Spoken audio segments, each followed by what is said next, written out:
A lawyer for former National Security Advisor Michael Flynn has told President Donald Trump's legal team that they are no longer communicating with them about the special counsel Robert Mueller's investigation into Russian election interference. The decision could be a sign that Flynn is moving to cooperate with Mueller's investigation or to negotiate a deal for himself. Quick guide: the story of Donald Trump and Russia comes down to this: a sitting president or his campaign is suspected of having coordinated with a foreign country to manipulate a U.S. election. The story could not be bigger, and the stakes for Trump and the country could not be higher. Investigators are asking two basic questions. Did Trump's presidential campaign collude at any level with Russian operatives to sway the 2016 U.S. presidential election, and did Trump or others break the law to throw investigators off the trail? While a majority of the American public now believes that Russia tried to disrupt the U.S. election, opinions about Trump campaign involvement tend to split along partisan lines. 73% of Republicans, but only 13% of Democrats, believe Trump did nothing wrong in his dealings with Russia and its president, Vladimir Putin. The affair has the potential to eject Trump from office. Experienced legal observers believe that prosecutors are investigating whether Trump committed an obstruction of justice. Both Richard Nixon and Bill Clinton, the only presidents to face impeachment proceedings in the last century, were accused of obstruction of justice.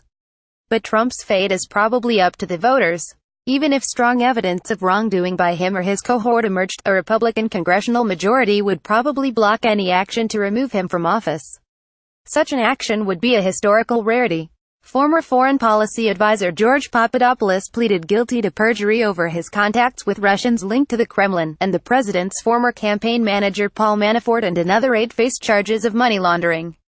The investigations have an open timeline. Thank you for your feedback. The decision was communicated this week, said a person familiar with the decision who spoke to the Associated Press on condition of anonymity. The New York Times first reported the decision. In large criminal investigations, defense lawyers routinely share information with each other. But it can become unethical to continue such communication if one of the potential targets is looking to negotiate a deal with prosecutors. Lawyers for Flynn and his son, Michael Flynn Jr., declined to comment on Thursday. Flynn's son has also come under investigation from Mueller's team of prosecutors. Flynn was forced to resign as National Security Advisor in February after White House officials concluded he had misled them about the nature of his contacts during the transition period with the Russian ambassador to the United States. He was interviewed by the FBI in January about his communications with the ambassador, Sergei Kislyak. The Deputy Attorney General at the time, Sally Yates, soon advised White House officials that their public assertions that Flynn had not discussed sanctions with Kislyak were incorrect and that Flynn was therefore in a compromised position.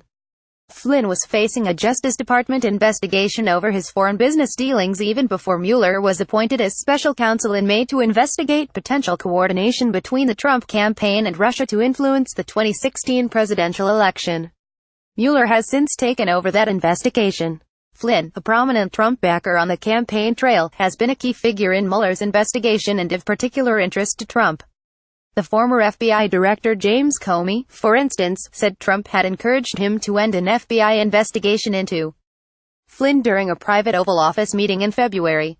Mueller announced his first charges in the investigation last month, including the guilty plea of a foreign policy advisor to the campaign, George Papadopoulos, and the indictments of the former campaign chairman Paul Manafort and a business associate, Rick Gates.